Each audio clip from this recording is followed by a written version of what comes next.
ഇന്ന് രാജ്യാന്തര ആത്മഹത്യാ പ്രതിരോധ ദിനമാണ്. ആത്മഹത്യാ പ്രതിരോധത്തിൻ്റെ സന്ദേശവുമായി കോഴിക്കോട് മാനാഞ്ചിറ സ്ക്വയറിൽ കുറേ ചെറുപ്പക്കാർ, കോളേജ് വിദ്യാർത്ഥികളുണ്ട്, പാട്ടുകാരുണ്ട്, സൈക്കോളജിസ്റ്റുകളുണ്ട്, അങ്ങനെ കുറേ ചെറുപ്പക്കാർ ഒത്തുചേർന്നിരിക്കുന്നു. നമുക്ക് അവരോട് ചോദിക്കാം എന്താണ് ആത്മഹത്യ ചെയ്യാതിരിക്കാനുള്ള കാരണം എന്നുള്ളത്. ശരിക്കും ജീവിതത്തെ പ്രണയിക്കുന്നവർക്ക് മാത്രമേ ആത്മഹത്യയെ പ്രതിരോധിക്കാൻ പറ്റൂ.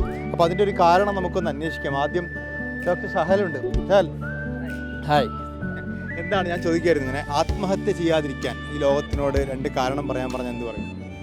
ആത്മഹത്യ പൊതുവെ ആൾക്കാർ മാനസിക സമ്മർദ്ദം വരുമ്പോഴും അല്ലെങ്കിൽ ഏതെങ്കിലും സിറ്റുവേഷൻ ഹാൻഡിൽ ചെയ്യാൻ പറ്റാത്ത സാഹചര്യങ്ങളൊക്കെ വരുമ്പോൾ ആൾക്കാർ പൊതുവെ സൂയിസൈഡ് ചെയ്യാന്നുള്ളൊരു ഓപ്ഷനാണ് നോക്കുന്നത്. ശരിക്കും സൂയിസൈഡ് അല്ലെങ്കിൽ ജീവിതം അവസാനിപ്പിക്കൽ ഒരിക്കലും ഒരു ഓപ്ഷൻ അല്ല.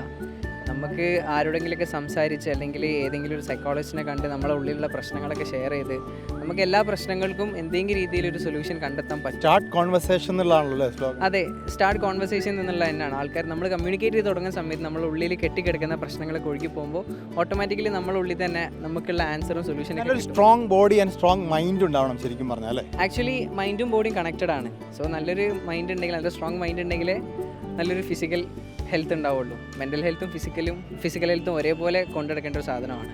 ഓക്കെ, അപ്പോൾ ഇവരൊക്കെ സംസാരിക്കുമോ എന്തുകൊണ്ട് ആത്മഹത്യ ചെയ്യാൻ പാടില്ല? രണ്ട് കാരണം പറയാൻ പറഞ്ഞത്. ഇതിൻ്റെ സ്ലോഗൻ എന്താ? യു ആർ ഇമ്പോർട്ടൻറ്റ് അല്ലേ? ജീവിക്കാൻ രണ്ട് കാരണം എന്തൊക്കെയാണ് ശരിക്കും? പേരെന്താ? അംബിക.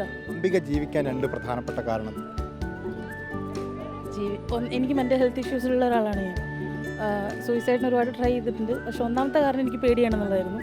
രണ്ടാമത്തെ കാരണം എന്താ പറയുക, നമ്മളെ സ്നേഹിക്കുന്ന ഒരുപാട് മനുഷ്യരുണ്ട്, പക്ഷെ പലപ്പോഴും നമുക്കത് കാണില്ല. അതാണ് രണ്ടാമത്തെ കാരണം. പിന്നെയെന്ന് പറയുകയാണെങ്കിൽ നമുക്ക് എക്സ്പ്ലോർ ചെയ്യാൻ ഒരുപാട് കാര്യങ്ങളുണ്ട്. നമുക്ക് സൂയിസൈഡ് ചെയ്യാൻ ശ്രമിച്ചപ്പോൾ അല്ലെങ്കിൽ അങ്ങനെ ടെൻഡൻസി വന്നപ്പോൾ എങ്ങനെ ഓവർകം ചെയ്തു എന്ന് ചോദിച്ചാൽ, ഒന്നാമത്തെ ഞാൻ നേരത്തെ പറഞ്ഞ പോലെ തന്നെ നമുക്ക് വേണ്ടി കരയാൻ ഒരുപാട് പേരുണ്ടാവും. നമ്മളെ പലപ്പോഴും നമുക്കത് കാണാൻ പറ്റില്ല. പിന്നെയെന്ന് പറയുകയാണെങ്കിൽ നമുക്ക് എക്സ്പ്ലോർ ചെയ്യാൻ ഒരുപാട് കാര്യങ്ങളുണ്ട് ഇവിടെ. അതൊക്കെ എക്സ്പ്ലോർ ചെയ്യാണ്ട് നമ്മൾ പെട്ടെന്നൊരു ദിവസം പോയാൽ എങ്ങനെ? ഏറ്റവും ഇഷ്ടം ഭൂമിയിൽ സ്നേഹിക്കുന്ന ഇഷ്ടമുള്ള കാര്യം ഒന്ന് ഫാമിലി തന്നെയാണ്. അപ്പോൾ ഞാൻ എനിക്ക് ഇപ്പോഴും പ്രശ്നങ്ങളുണ്ട്. പക്ഷേ സൂയിസൈഡ് എന്ന് പറഞ്ഞിട്ട് എനിക്ക് തോട്ട് വരുന്ന സമയത്ത് ഞാൻ ആദ്യം ചിന്തിക്കുക, ഞാനില്ലാണ്ടായാൽ അവരെങ്ങനെയായിരിക്കും, അവരെങ്ങനെയാണ് അതിനെ സർവൈവ് ചെയ്യുക എന്നുള്ളതാണ് ഞാൻ ആദ്യം ചിന്തിക്കുക. എന്താ പേര്? ഫിജാസ്. എന്തുകൊണ്ട് ജീവിക്കുന്നു വെച്ചാൽ ആത്മഹത്യ ചെയ്യാതിരിക്കുന്നതിൻ്റെ കാരണം? ആത്മഹത്യ ചെയ്യാൻ തോന്നിക്കുന്നത് അല്ലാതെ നമ്മൾ ചെയ്തിട്ടുണ്ടെങ്കിലേ ഈ ഭൂമിയിൽ നമ്മൾ നഷ്ടപ്പെടും. പിന്നെ ഏറ്റവും നല്ല കാര്യം ഉമ്മയിപ്പല്ലേ നമ്മളെ വളർത്തിയത്, അല്ലാതെ വേറെ ആരുമില്ലല്ലോ. അത് പറഞ്ഞാൽ പ്രേമിക്കുക, അത് നമ്മൾ പ്രേമിക്കുന്നില്ലേ, ഒഴിവാക്കിയാൽ നമ്മൾ ഡിപ്രഷൻ വന്നാൽ അതിനൊറ്റ മരുന്നോളും. വീട്ടിലുള്ള ഉമ്മയിപ്പയും പറഞ്ഞ കേക്കുമാണ് ഏറ്റവും നല്ല ജീവിതം ഉണ്ടാവുക. ഉമ്മയും ഉപ്പയും സ്നേഹിക്കുക, വീട്ടിലുള്ള ഉമ്മ ഉപ്പ അല്ലേ, പാരൻസ്, അവർ കഴിഞ്ഞിട്ടാണ് ഫ്രണ്ട്സുകളും. അവിടെ അല്ലേ നമ്മളുണ്ട്. ചുറ്റുമുള്ള ആൾക്കാരെ സ്നേഹിക്കാൻ പഠിച്ചാൽ മതി അല്ലേ? എന്താ പേര്? നിതിൻ. ഞാൻ നേരത്തെ ചോദിക്കുമായിരുന്നു, ജീവിച്ചിരിക്കാൻ രണ്ട് കാരണം പറയാൻ പറഞ്ഞെന്ത് പറയും? ജീവിച്ചിരിക്കാൻ കാരണം എന്ന് പറയുമ്പോൾ ഇഷ്ടം പോലെ ഉണ്ട്. ഇപ്പം എനിക്ക് പേഴ്സണലി പറയാനുള്ള, ഇപ്പം എൻ്റെ ക്ലോസ് ആയിട്ടുള്ള രണ്ടാൾക്കാർ കഴിഞ്ഞ ഒരു 4 years ലൈക്ക് സൂയിസൈഡിന് വിക്ടമായിട്ടുണ്ട്. എനിക്ക് മെയിനായിട്ട് അതിൻ്റെ കാരണം തോന്നിയെന്ന് വെച്ചാൽ ഒരു സൊസൈറ്റൽ പ്രഷർ ബേസിക്കലി. അന്നപ്പം that is sort of forcing, like നമ്മളെ യൂത്തിന് ഇൻ ജനറൽ പറയുകയാണെങ്കിൽ it's sort of preventing us from getting control.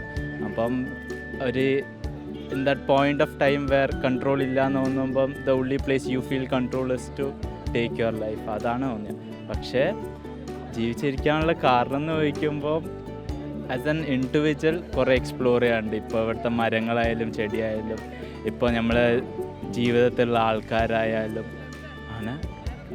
Thank you. വേറെ ആരെങ്കിലും ജീവിച്ചിരിക്കാൻ രണ്ട് കാരണം പറഞ്ഞാൽ എന്താ പറയുക? ജീവിച്ചിരിക്കാനുള്ള കാരണം ഹോപ്പാണ്. It's for best. കാരണം because I am a survivor from depression and like suicides. I have the thoughts and സത്യം പറയാൻ തോട്ട്സ് വന്നപ്പോൾ എങ്ങനെ അതിനെ ഓവർകം ചെയ്തതെന്ന് വെച്ചാൽ എൻ്റെ ഫ്രണ്ട്സ് തന്നെയാണ്. സോ ഇതേപോലത്തെ സർക്കിൾസാണ് എനിക്ക് എപ്പോഴും എന്തോ ഇതായത്. സോ കഴിഞ്ഞ ആഴ്ച തന്നെ ഒരു ഇവൻറ്റ് ചിലപ്പോൾ ഉണ്ടായപ്പോൾ അവിടെ എനിക്ക് ഒരു മാറ്റത്തിന് വരുന്ന എൻ്റെ ഫ്രണ്ടിൻ്റെ കോൾ തന്നെയായിരുന്നു. സോ അത്രയ്ക്ക് കാണുന്ന ഫ്രണ്ട്സ് എന്നുള്ള രീതിയിൽ ഇപ്പോൾ ഫാമിലിയൊക്കെ പോയപ്പോൾ എന്താണ് എൻ്റെ ഫ്രണ്ട് ഒരു കോള്, ഞാൻ അത് പ്രതീക്ഷിച്ചില്ലായിരുന്നു. ആ ടൈമിൽ അത്രയും പ്രിയപ്പെട്ട ഫ്രണ്ടിൻ്റെ കോള് വന്ന് പക്ഷെ ഒരു സംസാരം കേട്ടപ്പോൾ തന്നെ മൊത്തത്തിൽ റിലീസായി പോകുന്നു. കാരണം ഇവിടുന്ന് ഒക്കെ മൊമെന്റിനെ ഓവർകം ചെയ്യാന്നുള്ളത് വലിയ പ്രയാസമാണ്. ചോദിക്കാനുണ്ടോ? കാരണം എന്ന് വെച്ചാൽ എൻ്റെ കയ്യിലാണെങ്കിൽ ഇഷ്ടംപോലെ മെഡിസിൻസ് ഉണ്ടാവും. അറിയാലോ, ഒരു 1 മന്ത് മെഡിസിൻസൊക്കെയാണ് അവർ തരിക. സോ കുറേ വട്ടം മെഡിസിൻസ് എടുത്ത് കഴിച്ചതുമാണ്.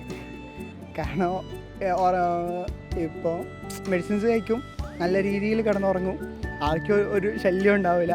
പിന്നെ 1.5 ദിവസമൊക്കെ അങ്ങനെ തന്നെ കിടന്നുറങ്ങും, ഒരു ബോധം ഉണ്ടാവില്ല. അപ്പോൾ ഹോസ്റ്റലൈസ് കഴിക്കും ഒന്നുമില്ല.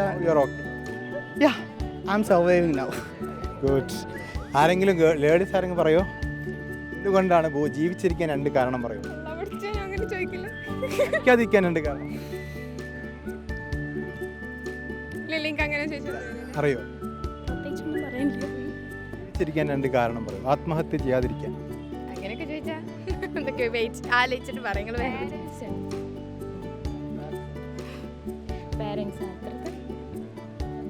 ഓക്കെ, വേറെ ആരെങ്കിലും? എനിവൺ? ഓക്കെ, എനിക്ക് കിട്ടാത്തൊരു ആൻസർ ഉണ്ട്. പക്ഷേ എനിക്ക് തോന്നുന്നു ജീവിച്ചിരിക്കാൻ വേണ്ട പ്രധാനപ്പെട്ട കാരണം ലവ് യുവർ സെൽഫ് എന്നുള്ളതാണ് അല്ലേ? നമ്മളെ തന്നെ ഇഷ്ടപ്പെടുക എന്നുള്ളതാണ്. നമ്മളെ ഇഷ്ടപ്പെടുമ്പോൾ നമുക്ക് ഒരുപാട് സ്വപ്നങ്ങളുണ്ടാവും, നമുക്ക് ഒരുപാട് ജീവിതം ഉണ്ടാവും, നമുക്ക് ചുറ്റുമുള്ളവരെ ഇഷ്ടപ്പെടാൻ തോന്നും. അപ്പോൾ നമ്മളെ ഇഷ്ടപ്പെടുമ്പോൾ നമ്മൾ ആത്മഹത്യയിലേക്ക് നമ്മൾ എത്രത്തോളം ഇഷ്ടപ്പെടുന്നു അത്രത്തോളം നമ്മൾ ആത്മഹത്യ അല്ലെങ്കിൽ ആ ഒരു പ്രവണതയിൽ നിന്നൊക്കെ മാറി നിൽക്കാൻ തുടങ്ങും.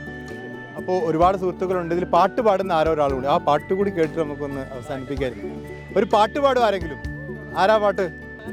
ആരാധികേ മഞ്ഞുതിരും വഴിയരികെ നാളേറെയായി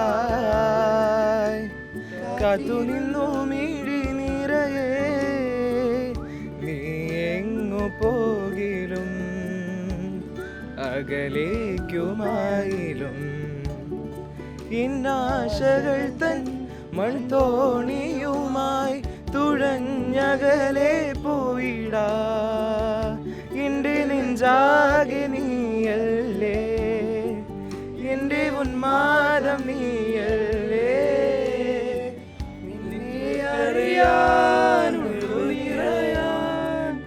ഒഴുകി ഒഴുകിയാൻ എന്നുമെന്നും ഒരു പുഴയായി